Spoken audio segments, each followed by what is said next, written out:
Salut à tous et bienvenue dans la semaine de Balkan, votre newsletter audio qui vous partage des médias et des infotech à découvrir pour passer une bonne semaine. Aujourd'hui, on parle de la semaine 37 qui va du 9 au 15 septembre. Alors cette semaine, j'ai vu pas grand chose en fait. J'ai pas beaucoup regardé d'animés, j'ai pas beaucoup regardé Netflix, j'ai pas beaucoup regardé YouTube, j'ai pas vu de choses notables que j'avais envie de vous partager ici. Donc là au moins c'est rapide, cette semaine j'ai vu pas grand chose de bien. Sinon cette semaine j'ai lu. Alors j'ai terminé American Elsewhere, donc un super roman que j'ai beaucoup apprécié, je suis très content de la découverte. Merci d'ailleurs à Dukyo du Discord de la JDR Academy puisque c'est lui qui me l'a fait découvrir. C'est vraiment une super inspiration. Donc on y retrouve en fait un peu de Twin Peaks, un peu d'American's God, un peu de Lovecraft, beaucoup d'inspiration pour du contemporain fantastique, peut-être du Unknown Armies, etc. Moi j'ai trouvé ça vraiment très sympa, ça m'a beaucoup parlé, c'est très bien dans mes cordes, donc je vous invite à aller le découvrir si vous ne le connaissez pas déjà. J'ai continué ma lecture de comment prendre des notes intelligentes et plus j'avance, plus je me dis qu'en fait toutes les méthodes qu'on nous présente pour le PKM, pour les notes intelligence, pour ce genre de choses en fait, correspond à plein de choses quand on se lance dans un objectif. Alors essentiellement des objectifs autour du PKM d'ailleurs, hein. Je sais pas si vous avez vu, mais les gens qui sont extrêmement pro PKM finissent toujours par vendre des formations autour du PKM. Donc c'est un peu une boucle sans fin, et le serpent qui se mord la queue. Mais en tout cas, toutes les méthodes là, elles sont vachement bien quand on se lance dans un objectif, en fait, d'avoir des projets, de créer en fait des infoproduits essentiellement. Là, je me rends compte que pour ma partie, on va dire, préparation de jeu de rôle, ou pour ma partie pro, j'ai besoin de quelque chose de différent. J'ai besoin de réussir à prendre des notes et à les utiliser d'une manière différente. Et je vais avoir beaucoup de cas d'usage très différents. Typiquement, pour le podcast, la méthode que j'utilise actuellement me va complètement. J'arrive à avoir des sommaires et des choses comme ça qui sont automatisées, qui me permettent de faire des rappels et autres. Pour le jeu de rôle, pour le moment, j'essaye de créer une sorte de wiki, histoire de pouvoir suivre mes informations de campagne, etc. Mais c'est pas encore tout à fait ça. Et pour le pro, en fait, j'ai essayé d'utiliser les différentes méthodes para, access, etc.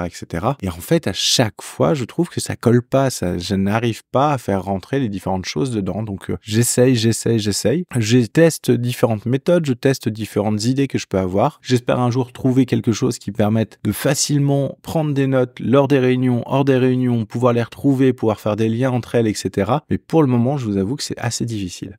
Ensuite, je suis sur un domaine qui est très large puisque je travaille au niveau de l'informatique dans la data. Donc, j'interviens en fait sur tous les différents services de la boîte et c'est ça qui est un peu compliqué aussi, c'est que même s'il y a des points communs sur certaines choses, sur certaines méthodologies autour de la donnée, même sur certaines données, les cas d'usage et les façons dont ils les utilisent des différentes sources, etc. peuvent être très différentes. Donc il y a beaucoup de choses à réfléchir. Alors il y a tout ce qu'on appelle autour du data contract, etc. Mais on va se retrouver dans quelque chose qui va être très orienté de data. Le problème, c'est que j'ai la couche data, mais la couche aussi projet et gestion de projet. Et là, il faut que j'arrive à faire le lien entre les deux. Et ça, c'était vraiment pas simple. Sinon, j'ai commencé la lecture de Providence d'Alan Moore, l'intégrale. Alors, c'est une BD qui, on va dire, transpose un petit peu Lovecraft de la part d'Alan Moore. Donc, c'est très bien fait, puisqu'on y retrouve beaucoup de clins d'œil, beaucoup de nouvelles et autres de Lovecraft. On y retrouve des personnages qui sont renommés, etc. Mais on retrouve vraiment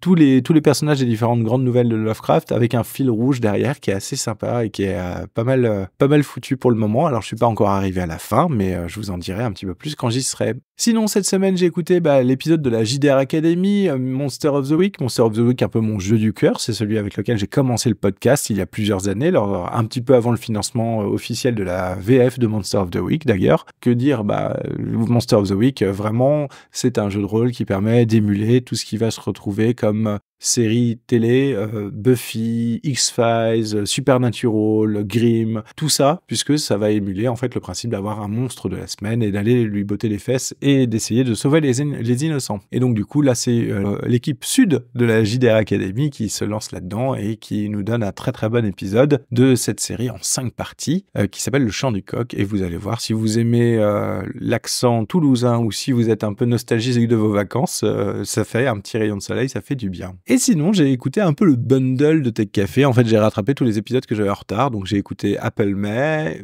Tuto IA, le patch d'août, Meta veut une meilleure réalité, et Robocop, c'est maintenant et c'est super flippant. Alors, c'est un peu difficile de tout résumer. Il y a beaucoup de choses, en fait, qui sont super sympas autour de Tech Café. Il y a pas mal de choses qui m'intéressent, et notamment sur le Tuto IA, il y a pas mal de trucs que j'ai envie de mettre en pratique, et notamment ce que j'aimerais faire, c'est avec Whisper, donc l'IA d'OpenAI, de pouvoir faire de la transcription automatique des podcasts pour avoir une version texte, pour tout ce qui est accessibilité, malentendant, etc., etc. Et en fait, ça, il va falloir que je commence vraiment à me pencher dessus et que je fasse ça pour les épisodes à venir, mais aussi pour rattraper tout l'historique, et notamment tout l'historique de la semaine de Valkan. C'est quand même un sacré paquet d'épisodes, mais c'est rien comparé à tout l'historique de la JDR Academy, qui en plus a plusieurs intervenants, généralement 2, 3, 4, 5 pistes, et il y a certaines parties où il y en a même plus que ça, donc ça devient un peu compliqué. Mais bon, voilà, c'est les petits projets. Sinon, cette semaine, j'ai joué à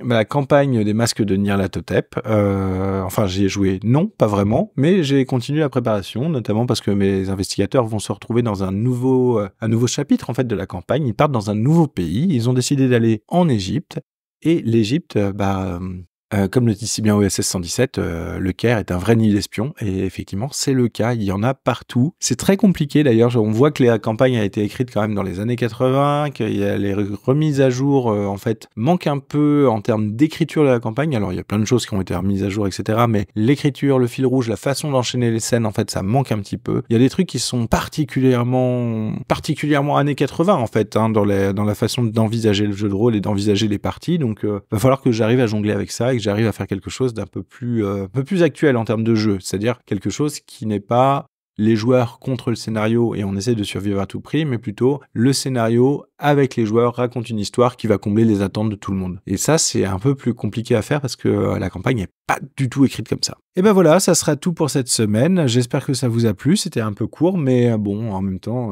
j'ai pas trouvé vraiment de médias dont j'avais envie de partager la découverte sur ce podcast pour le moment en termes de vidéos et autres. Donc, peut-être la semaine prochaine. En tout cas, je vous souhaite une excellente semaine et je vous dis à bientôt. Salut, salut.